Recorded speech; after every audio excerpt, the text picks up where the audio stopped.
Le titre de mon message ce matin, ta destinée s'inscrit dans une dimension surnaturelle. Suite. Je veux juste faire un rappel d'il y a 15 jours. Si vous le pouvez et si vous le souhaitez, vous pouvez nous rejoindre sur la chaîne YouTube.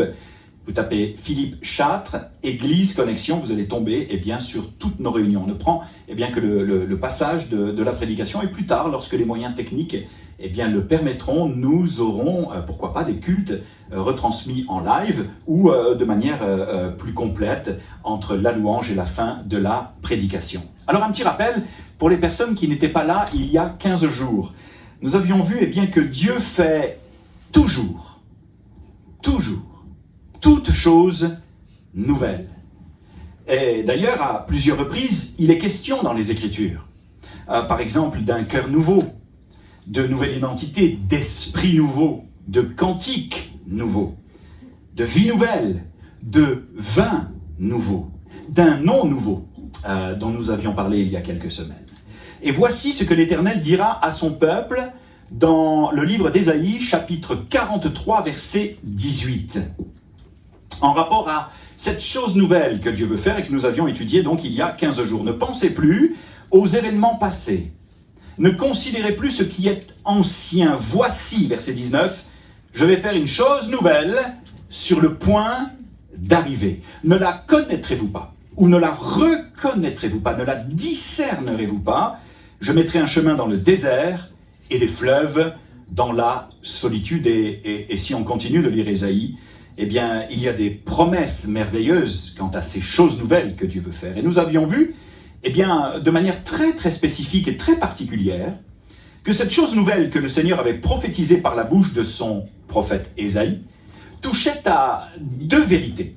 Deux vérités, on va en voir une troisième ce matin, deux vérités, deux miracles qui culminaient bien sûr en Jésus-Christ. Premièrement, ce que Jésus a fait pour nous, en nous faisant passer de l'esclavage à la liberté à l'image du peuple d'Israël, du peuple de Dieu qui est passé également lui-même de l'esclavage d'Égypte à la liberté en lui pour posséder le pays que Dieu avait l'intention de lui donner. Colossiens chapitre 1 verset 12 à 14 nous dit ceci. « Rendez grâce au Père ». Nous aurions pu ajouter entre parenthèses « continuellement ». Sans nous arrêter. Rendons grâce ou rendez grâce au Père qui vous a rendu capable d'avoir part à l'héritage des saints dans la lumière, qui nous a délivrés de la puissance des ténèbres et nous a transportés,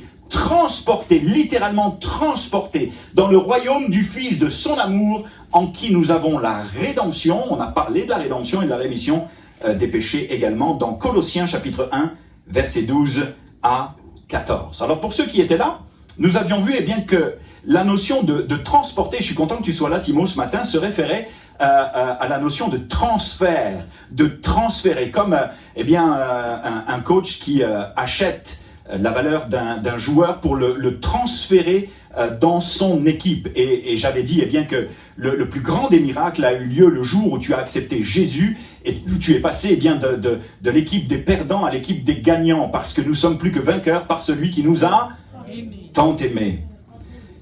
Il nous a transférés dans son équipe par la foi. Et transférer, c'est également la notion de poser. Par la foi encore, il nous a transférés ou posés sur le fondement solide de son royaume, du royaume du Fils de son amour, sur le rocher de notre salut qui n'est autre que Jésus-Christ. Le deuxième miracle, en rapport à notre destinée surnaturelle, est ce que nous sommes devenus en lui. Le premier, c'est ce qu'il a fait pour nous, et le deuxième, c'est ce que nous sommes devenus en lui. Et là, la fin du message a été pour moi juste une révélation extraordinaire, et je prie pour vous qui allez l'entendre pour la première fois, cela soit la même chose pour vous. 2 Corinthiens chapitre 5 verset 17 nous dit ce que nous sommes devenus en lui. Si quelqu'un est en Christ, il est une nouvelle créature. Les choses anciennes sont passées, voici toutes choses sont devenues ou deviennent nouvelle. Et nous avions vu que le mot créature signifiait quelque chose de profondément merveilleux. Le fait de devenir enfant de Dieu. Pour ceux qui étaient là, il y a 15 jours, zut. De nouvelles créatures, oui, mais non. La racine grecque du mot créature nous ramène à... Yes! Merci, Benjamin. Habitable. Dites avec moi. Habitable. Si quelqu'un est en Jésus-Christ, c'est-à-dire lui appartient, demeure en lui, alors il devient, en tant que nouvelle créature, habitable. Habitable par le Saint-Esprit. Habitable. Une demeure ou une habitation en esprit, comme le propose d'ailleurs, Éphésiens, chapitre 2, verset 22. En lui, vous êtes aussi édifiés, fondés, bâtis, construits, pour être une maison, pour être une habitation, pour être une demeure de Dieu en esprit. Quel miracle incroyable, n'est-ce pas? Waouh! Et 1 Corinthiens, chapitre 6, verset 19, de rajouter, ne savez-vous pas que votre corps, vous êtes le temple du Saint-Esprit qui est en vous, que vous avez reçu de Dieu, et que vous ne vous appartenez point à vous-même, car vous avez été rachetés à un grand prix et transférés, je rajoute, dans le royaume du Fils de son amour. Glorifiez donc Dieu dans votre corps et dans votre esprit, qui appartiennent à qui? À Dieu. La boucle est ainsi presque bouclée, si je puis m'exprimer ainsi, avec ce dont nous avions parlé également en Ésaïe, chapitre 43, verset 1. Ainsi parle maintenant l'Éternel qui t'a créé, ô Jacob, celui qui t'a formé, ô Israël, et nous pourrions mettre chacun de nos prénoms. Ne crains rien, n'aie pas peur, ne promène pas de regards inquiets, car je t'ai racheté. Je t'appelle par ton nom, je te connais, tu es à moi. Amen. Amen. Tu es à moi. Nous ne nous appartenons plus à nous-mêmes, mais nous sommes devenus sa propriété, son bien le plus précieux. Alors vous savez, pour en arriver à la promesse d'Ésaïe, jusqu'au fait que nous sommes devenus de nouvelles créatures et comprendre que la notion de créature, c'est devenir habitable, j'ai fait un grand bond dans le temps. Vous en avez conscience. J'ai pas parlé de la libération de son peuple, captif en Égypte, et de la façon dont cela s'était passé. Je n'ai pas parlé non plus de leur retour en terre promise après la déportation à Babylone, de l'oppression romaine du temps de Jean-Baptiste et de Jésus, et même avant. Je n'ai pas parlé de la tente de la rencontre, du tabernacle, du temple où demeurait la présence de Dieu, mais j'ai sciemment parlé de tout cela pour que nous comprenions qu'en Jésus-Christ, nous sommes l'accomplissement, nous sommes entrés dans l'accomplissement des promesses faites jadis au peuple d'Israël, parce que les promesses faites jadis à son peuple nous concernent aujourd'hui encore, en 2023. Nous sommes devenus le temple du Saint-Esprit.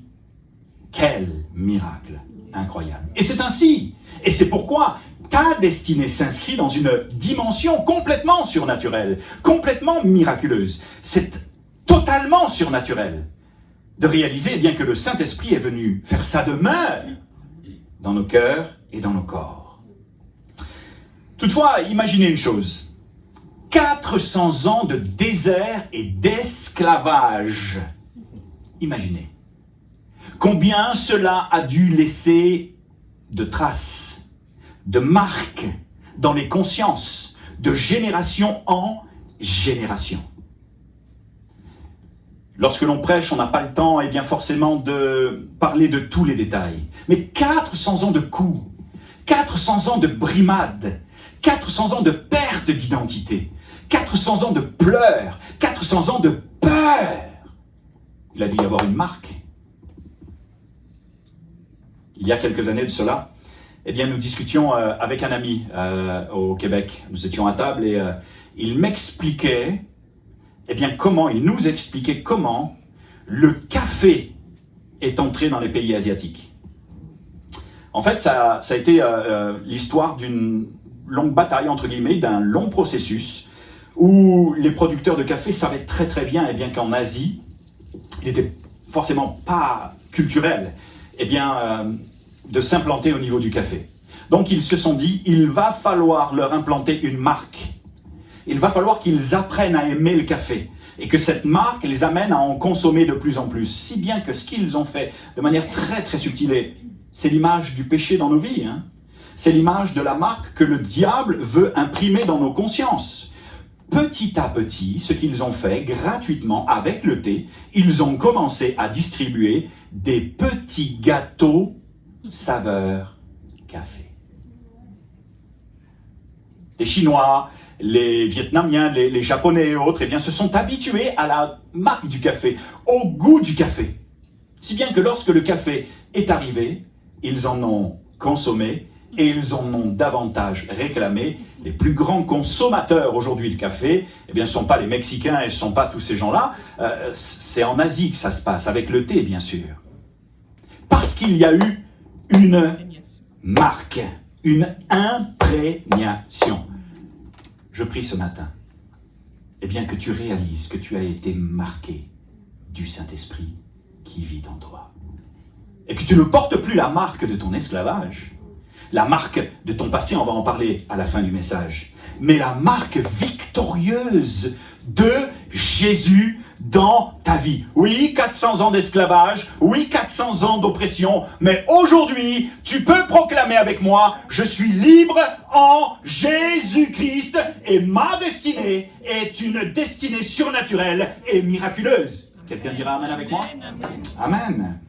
Amen, amen. Il y a un troisième miracle, que je voudrais voir avec vous et qui fait que nos vies s'inscrivent dans une dimension totalement surnaturelle, dont nous ne réalisons pas souvent l'importance et la portée. C'est celui de la transformation, écoutez bien, et de la restauration. Dans l'idée que Dieu fait de nous, qui sommes maintenant devenus habitables et qui sommes libres en lui, qui avons été marqués par son esprit, des artisans ou des agents de paix, des agents de restauration, afin de rendre quoi? Le pays habitable. Écoutez-moi bien, suivez-moi bien ce matin, parce qu'après avoir été rendu habitable, Dieu fait de nous des agents de paix, des agents de restauration, des artisans de paix et de restauration, pour rendre le pays habitable. Ésaïe chapitre 58, verset 7, jusqu'au verset 12, c'est un tout petit peu long, mais je vais le lire tranquillement pour vous, vous allez pouvoir le suivre derrière moi, nous dit ceci. Partage ton pain avec celui qui a faim, et fais entrer dans ta maison les malheureux sans asile. Ésaïe chapitre 58, verset 7. Si tu vois un homme nu, couvre-le, et ne te détourne pas de ton semblable. Verset 8, alors, la lumière poindra comme l'aurore, et ta guérison germera promptement. Ta justice marchera devant toi, et la gloire de l'Éternel, quelle belle promesse, t'accompagnera. Alors tu appelleras, et l'Éternel répondra. Tu crieras, et il dira, me voici. Si tu éloignes du milieu de toi le joug, les gestes menaçants et les discours injurieux, si tu donnes ta propre subsistance à celui qui a faim, si tu rassasies l'âme indigente, alors ta lumière se lèvera sur l'obscurité. Et tes ténèbres seront comme le midi. Verset 11, l'Éternel sera toujours ton guide. Il rassasiera ton âme dans les lieux arides, et il redonnera de la vigueur à tes membres. Tu seras comme un jardin arrosé, comme une source dont les eaux ne tarissent pas. Verset 12, les tiens rebâtiront sur d'anciennes ruines. Tu relèveras des fondements antiques, on t'appellera réparateur des brèches, celui qui restaure les chemins et qui rend le pays habitable. Vous l'aurez compris, au travers de ce verset, que je vous inviterai à relire à la maison, il y a une puissante bénédiction dans le fait de s'occuper de notre prochain. Dans le fait de s'occuper, par exemple, des pauvres et de ceux qui sont dans le besoin. Une puissante bénédiction dans l'idée, suivez-moi bien, de rendre le pays habitable. La pensée que nous fassions du bien à celui qui a faim, je le crois, occupe une grande place dans le cœur de Dieu. Et c'est entre autres pour cela qu'il nous a sauvés, qu'il nous a rendus habitables et transformés, pour que chacune de nos vies, et il faut en avoir conscience, servent à relever, consoler les cœurs brisés et contribuent à restaurer ceux qui sont cassés en 1000 morceaux. Et c'est peut-être le cas au milieu de nous ce matin. Si tu rassasies l'âme indigente, ta lumière se lèvera, dit la parole de Dieu, sur l'obscurité, et tes ténèbres seront comme le midi. Le meilleur exemple de lumière qui luit dans l'obscurité, que je pourrais vous citer avec mon épouse, est celui que nous avons bien connu à l'église Nouvelle Vie au Québec. Le groupe Action Nouvelle Vie, tu peux commencer à mettre une première vidéo, une première photo s'il te plaît. Le groupe Action Nouvelle Vie, qui est la branche armée, si je puis m'exprimer ainsi, eh bien de l'église Nouvelle Vie en ce qui a trait à l'humanitaire. Action Nouvelle Vie est aujourd'hui l'une des plus importantes banques alimentaires de la région. Ce sont plusieurs milliers de colis, ils ont démarré petits, qui sortent de leur entrepôt pour venir en aide aux mamans monoparentales, aux pères qui ont tout perdu, aux familles qui sont démunies, à tous ceux et toutes celles qui ont tout perdu et qui sont dans de grands besoins. Et lorsque nous étions étudiants entre 2001 et 2010, nous avons vu de nombreuses personnes reprendre espoir, être nourries, vêtues et retrouver un sens de dignité. Des hommes et des femmes, le cœur sur la main, qui rendaient littéralement sous nos yeux le pays habitable.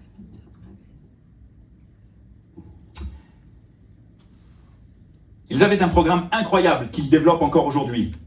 Le marché alimentaire. Tu peux mettre, voilà, eh bien cette photo qui est peut-être là depuis un certain temps. Là, vous avez eh bien tout le sanctuaire de l'église. Et régulièrement, tous les ans, ils enlèvent toutes les chaises, ils transforment ça en marché. Et les personnes les plus démunies, pour 1 ou 2 dollars, je ne sais plus, en tout cas très peu cher, peuvent venir faire leurs courses et avoir plus qu'il n'en faut dans leur caddie. Et c'est pas rare eh bien, que des personnes sortent de l'église en pleurant. Ils ont ouvert une boutique qu'ils appellent le support, ce sont des vêtements vraiment chouettes qu'ils donnent aux gens. Le côté bon départ pour les mamans enceintes. Ils accompagnent les mamans enceintes dans le bon départ avec leurs enfants. Retour à l'école, ils équipent les enfants qui ont des besoins eh bien, dans le matériel pour l'école, ils aident les parents également à cela. Partage ton Noël, vous l'avez vu, le 21,59, ils ont acheté carrément une bâtisse où ils réinsèrent eh bien, des jeunes en difficulté pendant un certain temps. Et roue de secours, s'il y a au milieu de nous eh bien, un mécano et quelqu'un qui aime faire du vélo, ils ont toute une équipe qui restaure les vélos et puis ensuite ils les donnent à ceux et à celles qui n'ont rien. Lorsque je vois cela, lorsque je me remémore cela, lorsque je vois des artisans de paix, de cette trempe, de ce courage et de cette foi, rendre le pays habitable, eh bien je me dis que c'est aussi notre cœur à l'Église Connexion. C'est aussi mon cœur. Et lorsque je préparais ce message comme de coutume, eh bien il y avait quelque chose de l'ordre de l'envie, de l'ordre de la passion, de l'ordre de la compassion qui a animé mon cœur. Je crois eh bien, que c'est l'appel de Dieu pour chacune de nos vies, que celui de rendre le pays habitable, les cœurs habitables, les foyers habitables, le pays habitable, le quartier, commençons peut-être par notre quartier habitable. C'est le cœur de l'Église Connexion. Rendre le pays habitable en venant en aide à ceux qui en ont besoin. Et alors que je parle de cela, je suis certain qu'il y a quelque chose de l'ordre du Saint-Esprit qui vient taper à la porte de ton cœur. C'est pour toi ça. Parce que tu en rêves depuis un certain temps. Venir en aide eh bien, à ceux qui en ont le plus besoin, sans rien attendre en retour, et par les temps qui courent. Je crois que cela va devenir de plus en plus nécessaire, les amis. Nous prions, eh bien, personnellement, je le fais, pour que des hommes et des femmes, des réparateurs de brèches à l'église, se lèvent avec une passion et une vision pour restaurer les chemins et rendre le pays habitable. Rendre le pays habitable en répondant à l'appel de Dieu. Rendre le pays habitable en devenant un homme ou une femme de vision qui porte le fardeau de Dieu sur son cœur. Rendre le pays habitable en faisant de leur souffrance ta souffrance. Leur fardeau, ton fardeau, leur combat, ton combat. Rendre le pays habitable en tant que témoin puissant de sa gloire dans ta vie. Le raconter, le dire, le murmurer, le chuchoter, mais en tout cas, le vivre. Combien il t'a béni, encouragé et transformé. Rendre le pays habitable en faisant de lui, eh bien, ta lumière, et en permettant que ta lumière luise dans l'obscurité. Rendre le pays habitable en te laissant saisir et équiper par le Saint-Esprit. Voici, je m'apprête à faire une chose nouvelle sur le point d'arriver. Je mettrai un chemin dans le désert et des fleuves dans la solitude, et cela passe par toi qui l'as rendu habitable. Amen. Amen. Amen. Voici la promesse de Dieu pour chacune de nos vies et pour l'Église Connexion. Et je le saisis de plus en plus en mon cœur. Ce n'est pas quelque chose que nous avons forcément développé dans la vision que nous vous avons présentée au mois de janvier, mais c'est quelque chose, de toute façon, qui, un jour ou l'autre, verra le jour. Et en cela, dans ce message, ce matin, il y a quelque chose de prophétique pour chacune de nos vies. Quelque chose de prophétique pour l'Église Connexion. Quelque chose qu'il va nous falloir comprendre. Alors que je vais me lever pour rendre le pays habitable, voici ce que Dieu nous promet dans sa parole. Alors que nous allons partager notre pain avec celui qui a faim, que nous allons aimer le Seigneur de tout notre cœur, de tout notre être, de toute notre âme, de toute notre pensée, et notre prochain comme nous-mêmes, et que nous allons rassasier l'âme indigente, encore une fois, je le répète, sans rien attendre en retour, la Bible nous dit que notre lumière, ça va se voir, va poindre comme l'aurore. Que ta guérison, la guérison de l'Église, dans un sens général, va croître, va pousser promptement, rapidement, que ta justice marchera devant toi. Et lorsque je pense à justice, je pense à réputation, ta réputation, la réputation de l'Église, eh bien, va nous précéder. Que la gloire de l'Éternel va nous accompagner et qu'il te répondra lorsque tu l'appelleras ou qu'il nous répondra lorsque nous l'appellerons. Je détaille la suite, eh bien, du verset d'Ésaïe 58. Alors que tu vas éloigner de toi, du milieu de toi, le joug de la religiosité, de la jalousie, le joug de la méchanceté, les gestes menaçants, les discours injurieux, les discours impropres, les discours méchants. Et que tu vas devenir, écoutez, c'est vraiment important, devenir un artisan de paix dans ma maison, que tu vas faire preuve de générosité envers celui qui a faim. Voici ce que te dit celui qui ne ment pas. Je serai ton guide, en référence au psaume 23. Que nous dit le psaume 23? Tu ne manqueras de rien, je ne manquerai de rien. L'Éternel est mon berger, je ne manquerai de rien. Voici la promesse pour toi, voici la promesse pour l'Église. Alors que nous allons donner, alors que nous allons nous donner, alors que nous allons nous lever pour bâtir, alors que nous allons nous lever pour rendre le pays habitable. Voici ce que Dieu te dit, voici ce que Dieu me dit, voici ce que Dieu nous dit. Tu ne manqueras de rien. Je vais pourvoir à tous vos besoins. Tu reposeras dans de verts pâturages. Et lorsque tu seras angoissé, lorsque tu seras inquiet, je t'amènerai près des eaux paisibles pour apaiser ton cœur. Alors que tu vas te lever, alors que tu vas bâtir le royaume de Dieu, contribuer à ce qu'il avance dans ton quartier, dans ta famille, dans cette ville de Forbach et tout aux alentours, parce que nous avons l'idée d'implanter d'autres églises. Alors que tu t'occuperas de cela, moi je vais m'occuper de toi.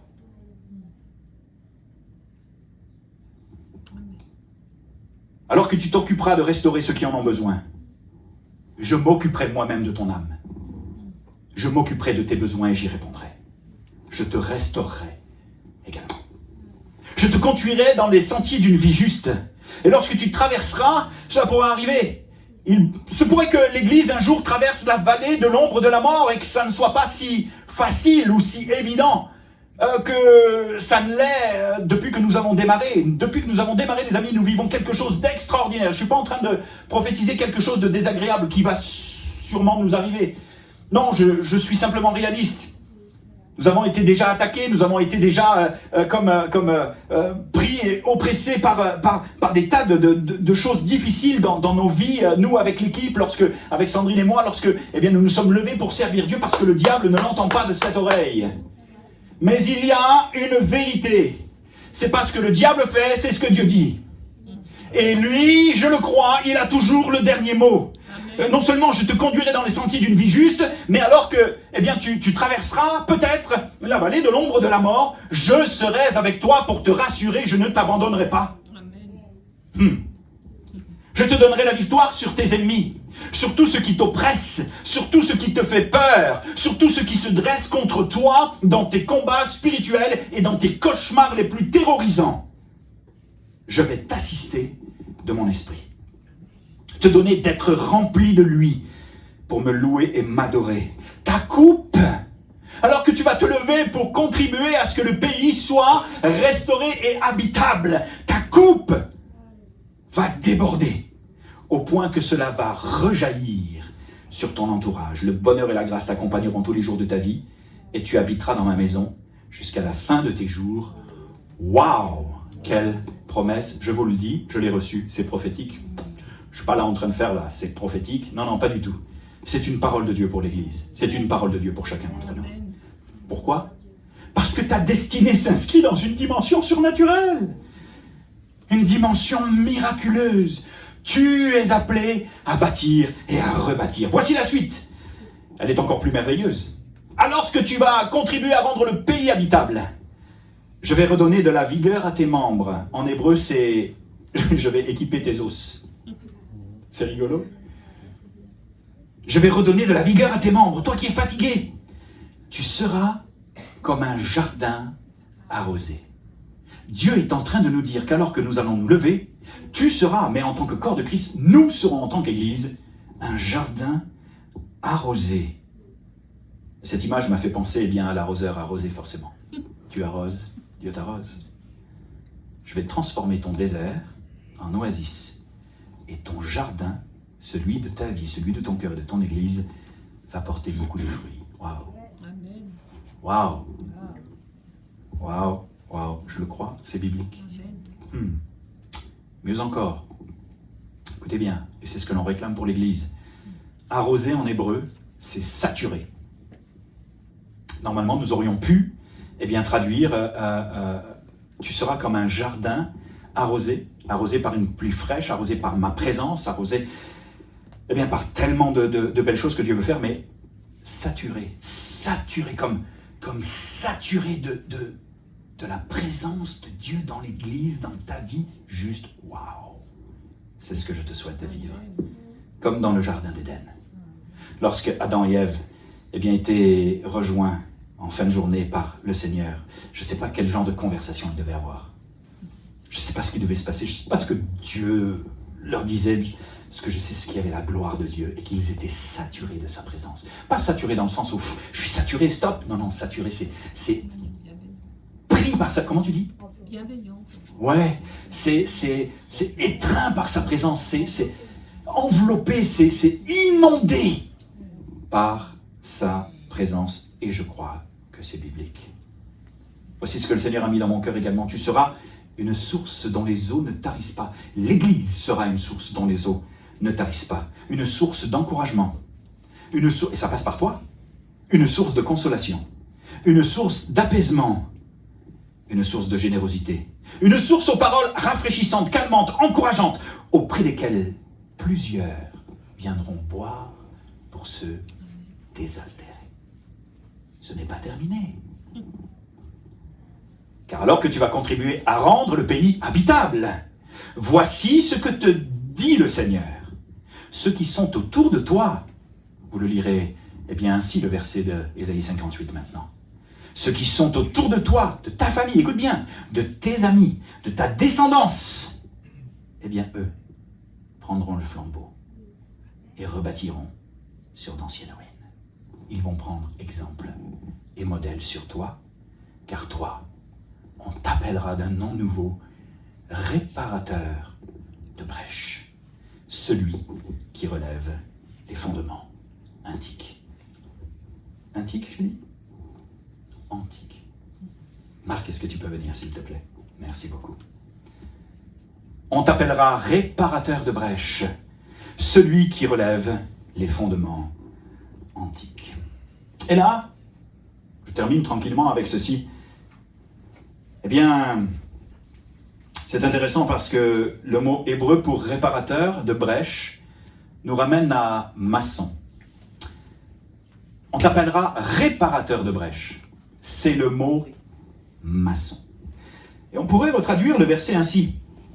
On t'appellera, toi, eh bien, qui va te lever pour rendre le pays habitable. On va t'appeler le réparateur de brèche. On va t'appeler littéralement le maçon. Et oui, c'est très bien ce que ça veut dire. Hein. Un maçon, c'est quoi hein? Le réparateur de brèche, le maçon, celui qui fait pas que colmater, que boucher les trous, c'est celui aussi qui édifie. Combien le maçon est important dans la construction de fondations. Le maçon, sous-entendu, celui qui prend le temps d'édifier, de fonder, de bâtir. Il y a quelque chose de merveilleux à saisir dans le fait de celui qui répare les fissures, les fêlures, et qui rend le pays habitable. Tu seras un maçon spirituel.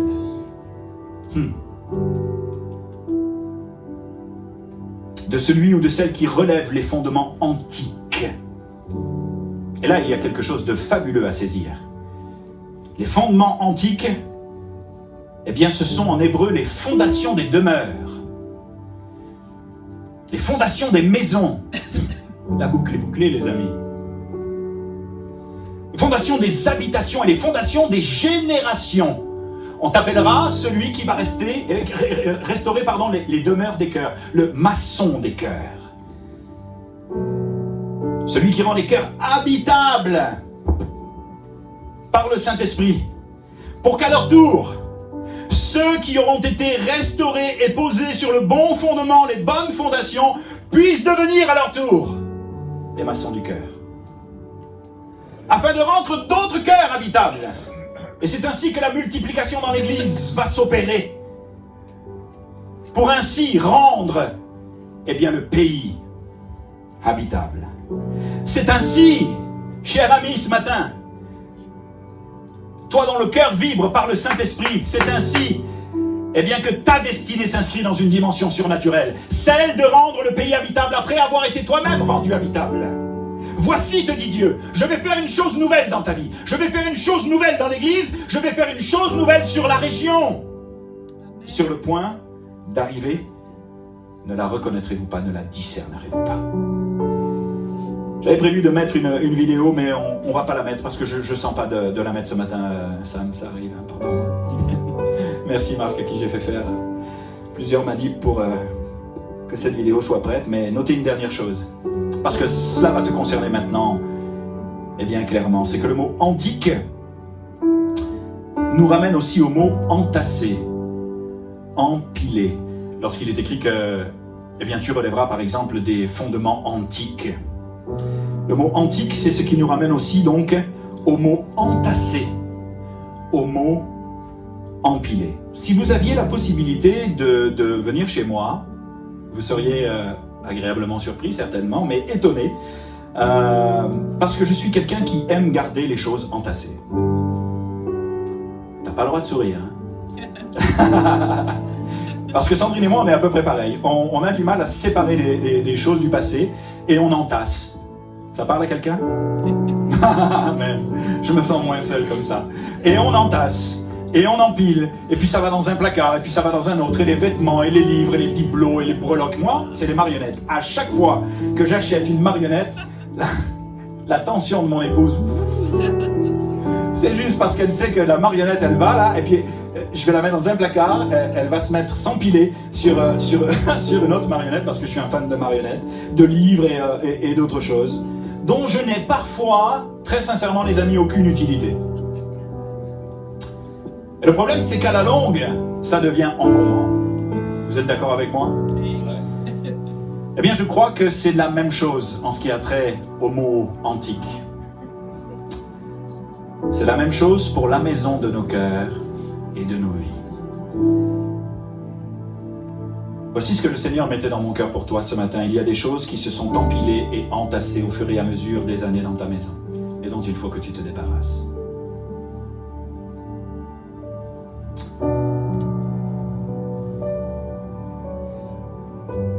Dernièrement, je sais que ta maman est allée nettoyer l'appartement de ton frère. Et en fait, elle nous disait, Valérie, si tu nous regardes par la vidéo, ben on te salue avec ton époux. Elle nous disait qu'elle est rentrée, c'était quand même assez propre pour un gars comme moi. Moi, j'aurais trouvé que c'était propre, mais pour elle, là, c'était juste pas acceptable. Elle a commencé à nettoyer les vitres, commencé à nettoyer les plaintes et ainsi de suite. Et quand les gens sont rentrés, c'était juste « Waouh !» Et quand elle me racontait ça, j'ai tout de suite fait le rapport au Saint-Esprit qui vient, qui te rend habitable et qui fait le ménage. Parce qu'il y a trop de choses qui se sont empilées au fur et à mesure des années dans ta vie et qui ont besoin d'être jetées aux oubliettes, comme à la poubelle. Je veux parler des blessures qui se sont accumulées et qui se sont empilées et qui te font souffrir encore. Je veux penser justement aux pensées négatives, à ces chocs émotionnels que tu as vécus et qui ont comme marqué et impacté ta vie.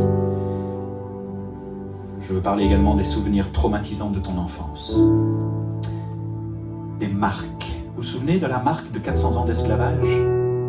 Des marques qui sont comme devenues presque indélébiles. La marque du péché et de ses relents dans ta vie. La marque de l'esclavage. La marque de la pornographie, de la dépendance, des différentes drogues que tu as consommées, de la cigarette, de la dépendance affective. La marque des mots blessants. La marque des mots dévalorisants. La marque des coups. La marque du rejet.